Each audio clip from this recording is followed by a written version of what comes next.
Hello, sunt Deni și astăzi vă arăt un alt tip de machiaj. Deja am aplicat fondul de ten, blush-ul, iluminatorul, mi-am făcut sprâncenele și urmează să aplic doar fardurile. O să folosesc, așa cum v-am obișnuit, paleta de la Morphe. În prima fază o să aplic un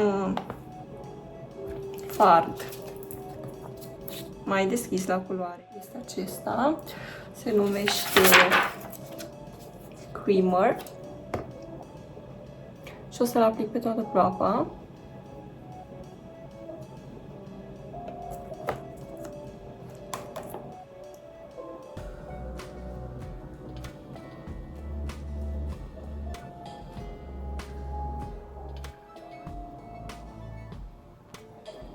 Este pur și simplu pentru a uniformiza. Deja am aplicat un anti-cearcă înainte, după cum se vede.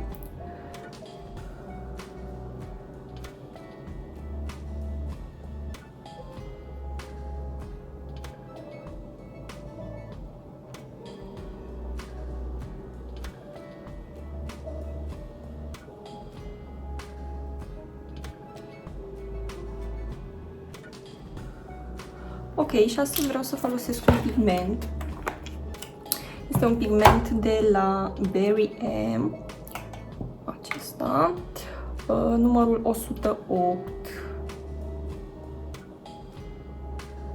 Cam aceasta este culoarea. Ok, și o să încep să aplic pigmentul.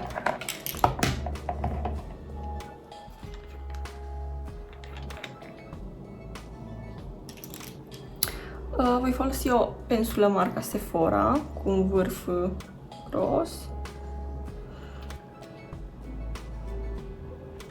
și o să aplic doar în colțul ochiului.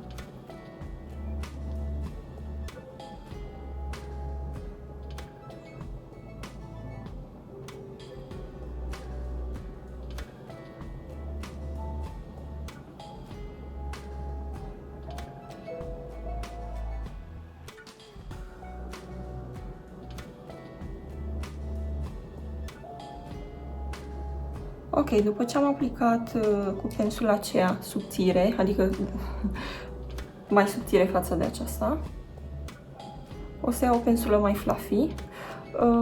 Cred că sunt de la Look Fantastic, marca Look Fantastic, dar nu mai știu ce număr, ba da, apar.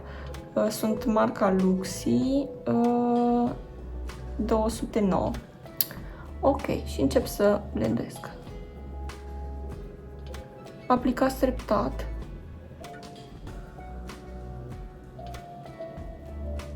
Nuanță, ca să nu aplicați din prima foarte, foarte mult și să arate aiurea.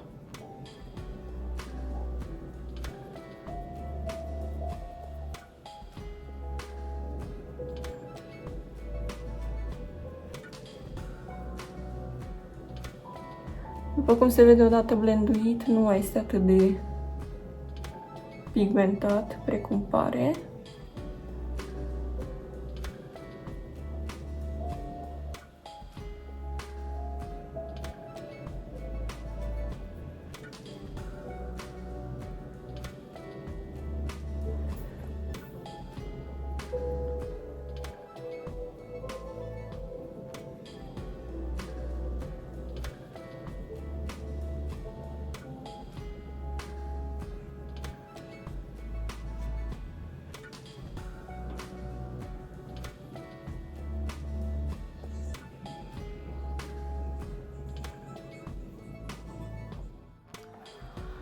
Ok, o să aplic din nou aceeași nuanță, pentru că nu-mi place, nu este destul de pigmentată.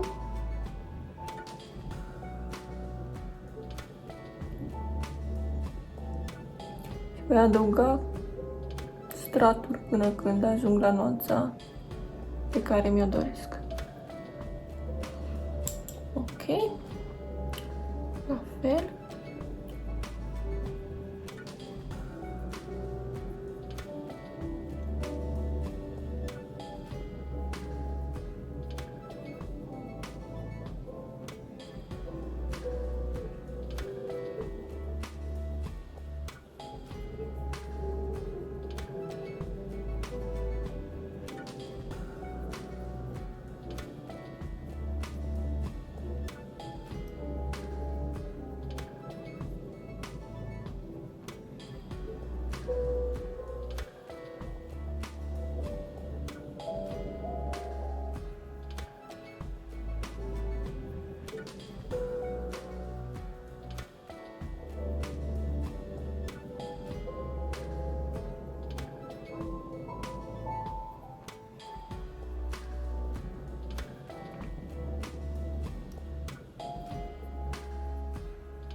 Ok, după care pentru a face nuanța să pară puțin mai închisă, pentru că văd că nu este atât de pigmentat, o să folosesc o paletă de la, cred că se numește Wycon. Ok, și o să folosesc roșu acela în colț.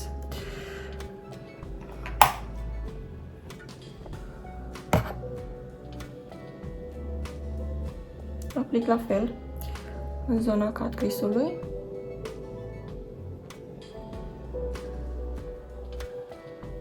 Ok.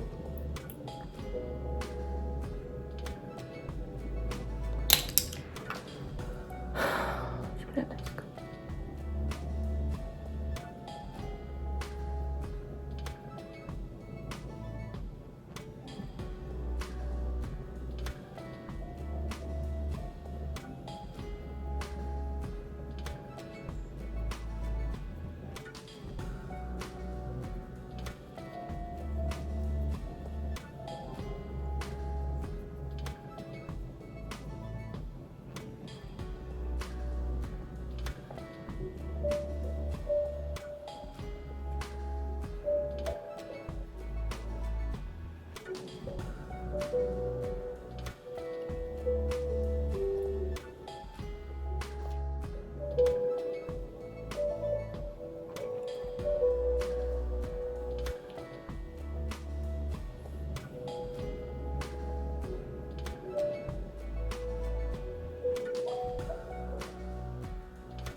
Ok, și la fel blenduiesc cu pensula mai fluffy.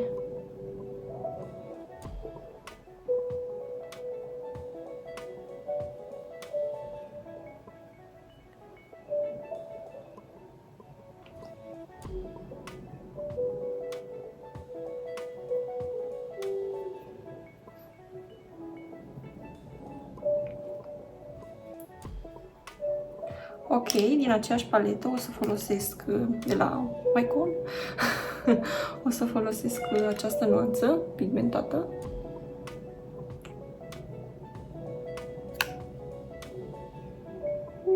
Se vede, nu se vede, nu se vede.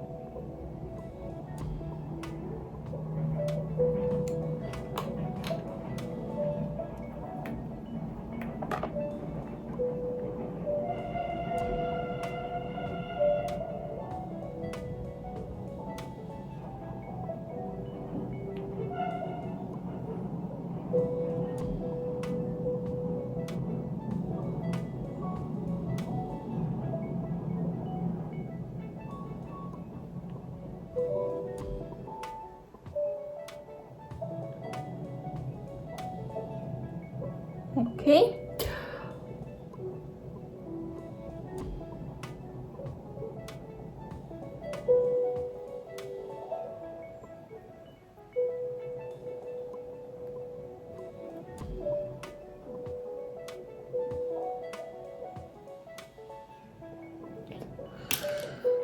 Ok, și partea de sus, de la arcadă, o să aplic un pigment, același pigment care v-am obișnuit, tot marca Berry M. Este un pigment alb, lucios.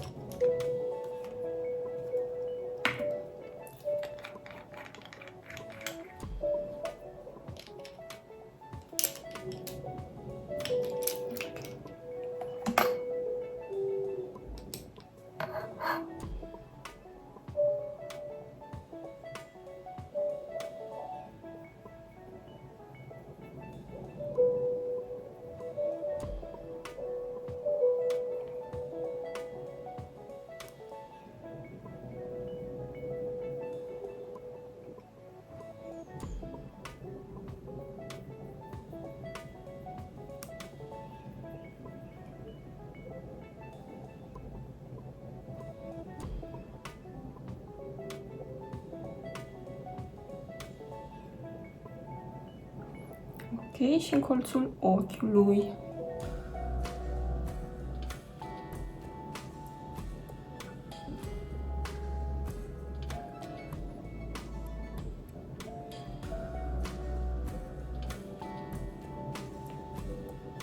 Așa. După care, la fel, le blenduiesc.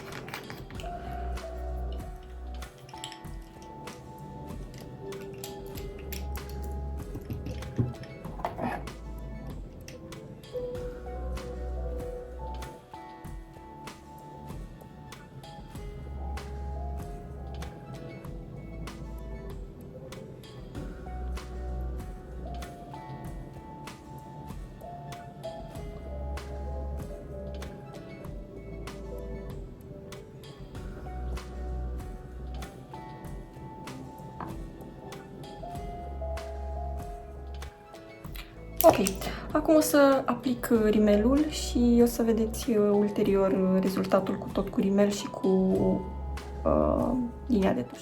Ok, am aplicat tușul și rimelul și acum o să aplic foarte puțin anticearcă.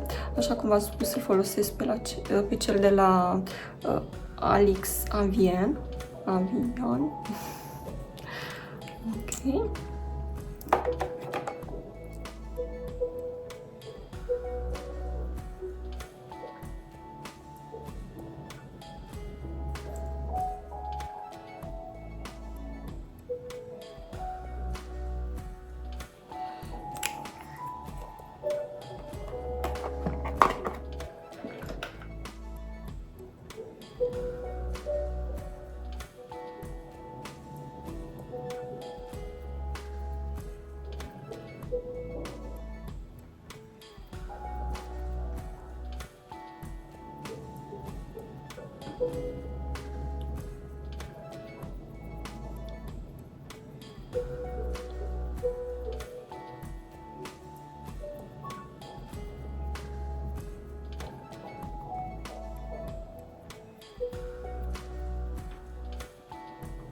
Ok,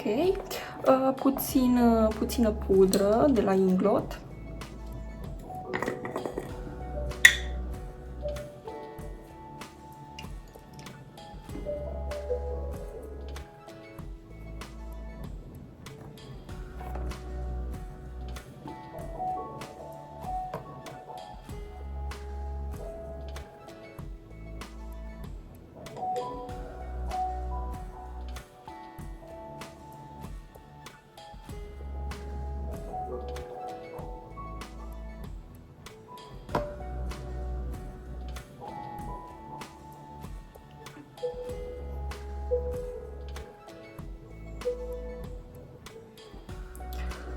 Ok, și ca și ruj, prima dată o să folosesc, așa cum am obișnuit, un creion de buze, cel de la Wet n Wild.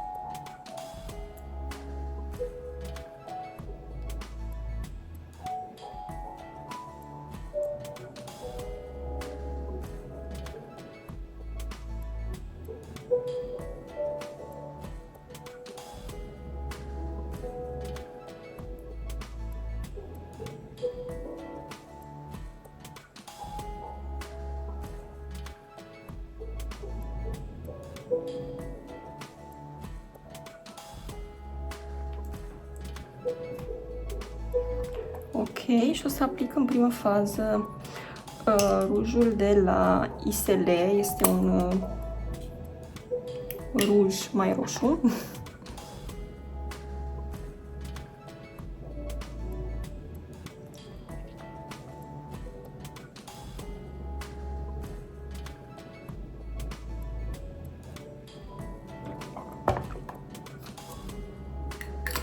Ok, îl șterg puțin.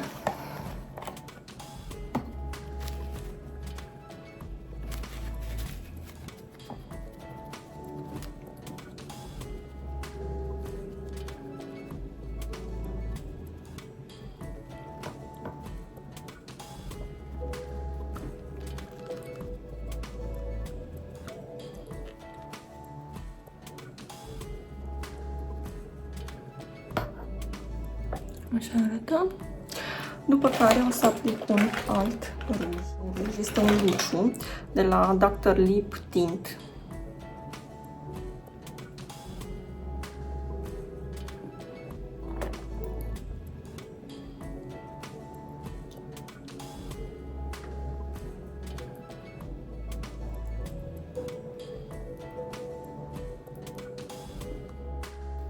Cam acesta este look-ul final.